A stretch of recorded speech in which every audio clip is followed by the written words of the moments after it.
दिन है ना अगले, जो लोग हिंदी वाले इंग्लिश वाले दुखी हैं उनकी हिंदी अच्छी हो जाएगी। और निम्नलिखित में से कौन सा वस्तुनिष्ठ प्रश्न है, यानी कि ऑब्जेक्टिव टाइप क्वेश्चन। वस्तुनिष्ठ मतलब ऑब्जेक्टिव टाइप। ऐसे एक चीज होती है सब्जेक्टिविटी, दूसरा होता है ऑब्जेक्टिविटी। सब्जेक्टिविटी में हर एक इंसान का व्यू अलग हो सकता है, लेकिन ऑब्जेक्टिविटी जो है वो ये है कि भैया मतलब सत्य ही रहेगा, वो एक तरीके से यूनिवर्सल ट्रूथ मान लो, यस और नो, मतलब कि एक ही सच होगा। ऐसा नहीं हो सकता कि चारों लोगों की ओपिनियन को सही मान लिया जाए। बहुत ही बढ़िया आंसर कर रहे हैं आप लोग, बहुत ही जोश के साथ। सत्य या असत्य, यानी कि ट्रू एंड फॉल्स। सत्य और असत्य का मतलब यहाँ कोई सत्संग नहीं चल रहा, लेकिन ट्रू और फॉल्स मतलब एक ऑप्शन आपको चूज करना होगा, यस या फिर no. Fill in the blank में भी यही होता है, ठीक है। तो इसमें क्या होगा, आपके पास चॉइस 4 होंगी, लेकिन एक ही सही उत्तर होगा। जैसे कि आपका ये प्रश्न जो है अपने आप में ये क्या है, ऑब्जेक्टिव है, वस्तुनिष्ठ है, ठीक है। मुक्त उत्तर में ओपन एंडेड है, आप अपनी मर्जी से पूरी कॉपी भर के आ सकते हैं। लघु उत्तरात्मक में भी जो शॉर्ट आंसर टाइप होते हैं उसमें भी 20-25 जो शब्द हैं वो आप अपनी मर्जी से लिख सकते हैं, थोड़ा बहुत चेंज हो सकता है भाषा में। निबंधात्मक तो होते ही हैं, ठीक है। तो आंसर क्या होगा इसका, सी हो जाएगा। ट्रू और फॉल्स हो गया। यहाँ पर फिल इन द ब्लैंक आ सकते हैं, जिसमें सिर्फ एक ही चीज आप भर सकते हैं, है ना। इस तरीके के जो क्वेश्चन है यस और नो हो सकते हैं। ये 4 MCQ हो सकता है, मतलब ये इस तरह के जो क्वेश्चन है वो वस्तुनिष्ठ कहलाएंगे, ठीक है। आगे बढ़ जाएंगे नेक्स्ट क्वेश्चन की तरफ। नेक्स्ट क्वेश्चन देख लेते हैं एक बार। यदि उन्हीं छात्रों को वही परिणाम लगातार प्राप्त होता है तो यह एक डैश आकलन है। इस क्वेश्चन को अगर किसी ने गलत किया तो कुछ नहीं, 2 फोन से लाइक कर देना, फिर यही हो सकता है, बाकी तो इतनी दूर से कुछ हो नहीं पाएगा, ठीक है। तो एक वीडियो फालतू देख लेना, अगर गलत हो जाए तो फिर आगे गलत नहीं होगा। आंसर कीजिए फटाफट से। ऐसे मैं चंपू बनी पड़ी हूँ आज, तेल भर के घर पे आराम से आलस का फायदा उठाया जा रहा है। बहुत ही बढ़िया, बहुत नहीं हो गया ये, नहीं उसकी भाषा अलग होगी या तो फिर विश्वसनीय है, ठीक है। वो पहले वाला जो क्वेश्चन था बस इसी बात को घुमा के कहा गया था, मैंने डाला ही इसलिए ताकि ये दिमाग में बैठ जाए। क्या बात है इसमें कि जो सेम स्टूडेंट्स हैं उनका परिणाम लगातार सेम आएगा। अगर सेम सैंपल जो सेम बच्चे हैं उनका आप दोबारा टेस्ट ले रहे हो, सेम रिजल्ट है, मतलब कि आपका जो टेस्ट है वो रिलायबल है, ठीक है। मतलब आप मान सकते हो कि जो टेस्ट बनाया आपने ठीक बनाया, ऐसा नहीं है कि बायस्ड है। CCE यानी continuous and comprehensive evaluation dash आरंभ किया जाता है। कब आरंभ किया जाता है जो आपका CCE है, बताओ एक बार। ये कौन है दूसरा, कोई कह रहा है कि मैं भी चंपू बनी हुई हूँ। बहुत बढ़िया शिल्पा, ताली बजाएंगे हम आपके लिए। आंसर कीजिए फटाफट से, लाइक शेयर जरूर कीजिएगा, अगर सेशन पसंद आए तो फटाफट से आंसर करें। गुड इवनिंग सभी को, बहुत बढ़िया। CCE, सी आंसर कैसे हो सकता है, समय समय पर क्या होता है, आरंभ किया जाता है, मतलब ये पूरे बेसिकली ये थोड़ा सा इन्होंने ट्वीक किया इसको। अगर देखें इसको थोड़ा छेड़ करके, तो CC जो है वो पूरा वर्ष भर आरंभ किया जाता है, या कह सकते हैं कि कार्यरत रहता है, मतलब थ्रू आउट द ईयर चलेगा जो आपका CCE पैटर्न है। कॉन्टिन्यूअस एंड कॉम्प्रिहेंसिव मतलब कि लगातार कॉन्टिन्यूटी में भी है, और कॉम्प्रिहेंसिव मतलब हर दिशा में है, बच्चे के ऑलराउंड डेवलपमेंट की बात करेगा, सिर्फ पेन पेपर टेस्ट की बात नहीं करेगा। को करिकुलर एक्टिविटीज, करिकुलर एक्टिविटीज मतलब जो शैक्षिक और सह शैक्षिक पक्ष हैं उन सभी को ध्यान में रखेगा। तो आंसर हो जाएगा, CBSE ने 2009 में लागू किया था इसको, आंसर हो जाएगा बी ऑप्शन। आगे बढ़ेंगे। कंपैरेटिवली मैं आज थोड़ी सी स्लो चल रही हूँ क्योंकि ऐसे तेल लगा के नींद आती है, बहुत ही बेकार जोक है ये। आगे बढ़ते हैं। बालकों का मुफ्त एवं अनिवार्य शिक्षा का अधिकार यानी फ्री एंड कंपल्सरी एजुकेशन का जो राइट है वो 2009 में लागू हुआ, लेकिन आपसे टू बी प्रिसाइज के भैया किस डेट को, कब से ये लागू हुआ बताएं एक बार। जो RTE 2009 है, सिंपली ये पूछा है आपसे, राइट टू एजुकेशन एक्ट 2009 कब से लागू हुआ, फटाफट से बताइए। देश भर में कब से लागू हुआ, बहुत बढ़िया विकास ठाकुर। डेली मुझे आपका कमेंट दिखता है, पता नहीं है क्या चक्कर है, कई लोगों को लगता होगा, पता नहीं, मैं जबरदस्ती ढूंढती हूँ। अनिल बहुत बढ़िया। दीपिका, सपना, सही है। आंसर कीजिए फटाफट से। सही है, सही, बहुत बढ़िया। 1 अप्रैल 2010 यानी 1 अप्रैल 2010 से, भाई सिंपल बात है ना, अभी हमारी NPE आई हुई थी 2019 में, अब ऐसा थोड़ा ना 2019 में लागू हो गई NPE, तो जब से प्रावधान आया और लागू होने में टाइम लगता है। एनेक्टमेंट जो है वो 1 अप्रैल 2010 से है। RTE का राइट टू एजुकेशन एक्ट 2009 जो आर्टिकल 21 अल्फा में इंसर्ट हुआ था कि जो बच्चों का 6 से 14 वर्ष के बच्चों की जो शिक्षा है वो क्या है, उनको राइट है, उनको अधिकार है निःशुल्क एवं अनिवार्य शिक्षा का।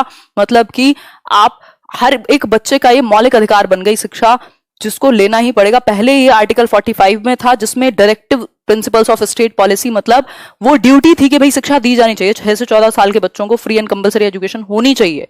लेकिन अब क्या है, ये फंडामेंटल राइट बन गया आर्टिकल 21 अल्फा के अंदर। ठीक है बात, आगे बढ़ जाएंगे नेक्स्ट क्वेश्चन की तरफ। हाँ, रीड का क्वेश्चन है, ये मिक्स क्वेश्चंस मिलेंगे, इसीलिए आप सभी एग्जाम्स की अगर तैयारी कर रहे हैं तो आपको मदद मिलेगी। मजाक में थोड़ा ना कहती हूँ, मुझे क्या मिलेगा इससे। सूक्ष्म शिक्षण चक्र का प्रथम पद होता है, बताएं एक बार। माय फेवरेट चैनल, अच्छा बहुत बढ़िया, सोनू प्रजापति हम सभी का फेवरेट है, लेट्स लर्न। बताइए एक बार।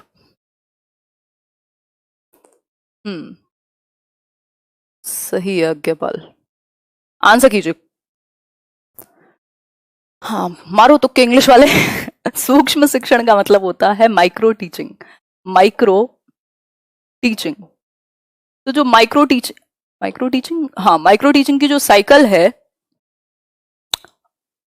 उसमें अगर बात करें हम, तो पहला चक्र कौन सा होगा, यानी पहला जो पूरा उसका साइकिल है माइक्रो टीचिंग की, उसमें पहला जो आपका स्टेप है वो क्या होगा। बहुत बढ़िया पूजा जी, हंसिए, हंसते रहना चाहिए।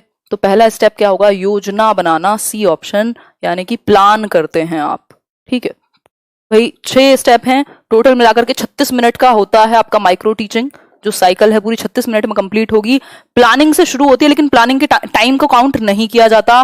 टीचिंग आएगा इसके बाद। एक जो टीचर है, जो बेसिकली प्यूपिल टीचर है, भावी अध्यापक, जो आप अपने बीएड में अपनी डाइट में करते हैं, वो 6 मिनट तक पढ़ाएगा। फिर जो सुपरवाइजर बैठा हुआ है वो उसको देगा फीडबैक, जो कि 6 मिनट का ही होगा अगेन।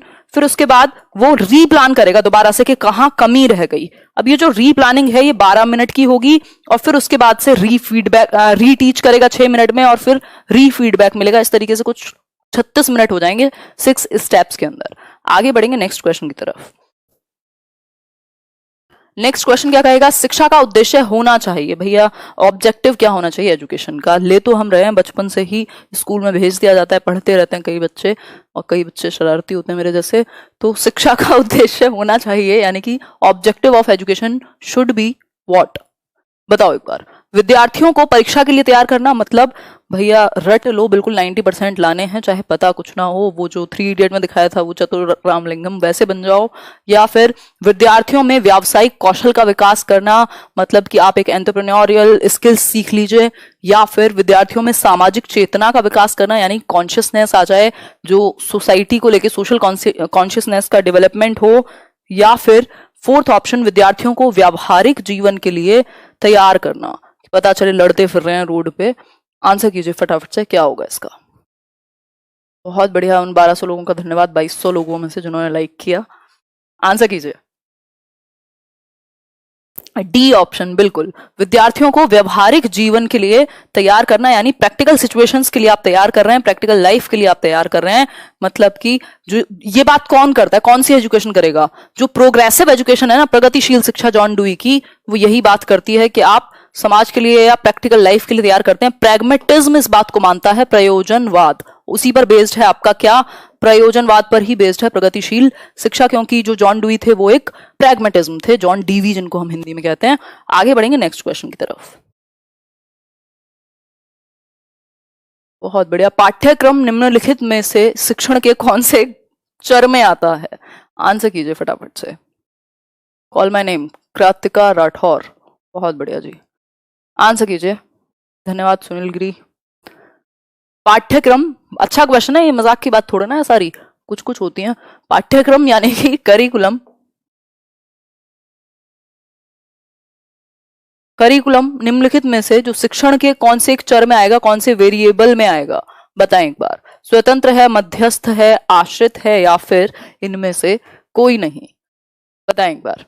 8th का बी, मान लेते हैं आपकी बात, मध्यस्थ चर है, यानी कि इंटरवीनिंग है, इंटरवीनिंग वेरिएबल है, ये कह सकते हैं, जो बीच में इंटरवीन करेगा। ठीक है, मतलब कि मध्यस्थता करेगा। तीन तीन चीजें हैं, 3 शिक्षण के अंदर अगर हम बात करें चर हैं या वेरिएबल हैं, वो 3 क्या हैं। एक है आपका क्या, टीचर, दूसरा है आपका करिकुलम, थर्ड है आपका स्टूडेंट। जो स्टूडेंट है वो यहाँ आश्रित है पूरे एक माहौल के ऊपर, चाहे वो शिक्षक हो चाहे वो बाकी करिकुलम हो, तो ये क्या होगा, डिपेंडेंट होगा जो बच्चा है। टीचर यहाँ पे स्वतंत्र माना जाएगा, इंडिपेंडेंट, और जो करिकुलम है वो इंटरवीनिंग है यानी मध्यस्थ है। ठीक है बात। आश्रित क्या है, स्टूडेंट, स्वतंत्र टीचर, मध्यस्थ है आपका क्या, करिकुलम, जिसमें सारी एक्टिविटीज प्लान्ड होती हैं कि थ्रू आउट द ईयर आप ये करेंगे। ठीक है बात। आगे बढ़ेंगे नेक्स्ट क्वेश्चन की तरफ। नेक्स्ट क्वेश्चन क्या कहेगा, थोड़ा सा देख लेते हैं। छात्रों को ठीक, शाबाश, बहुत अच्छा कहना क्या है, मतलब वेरी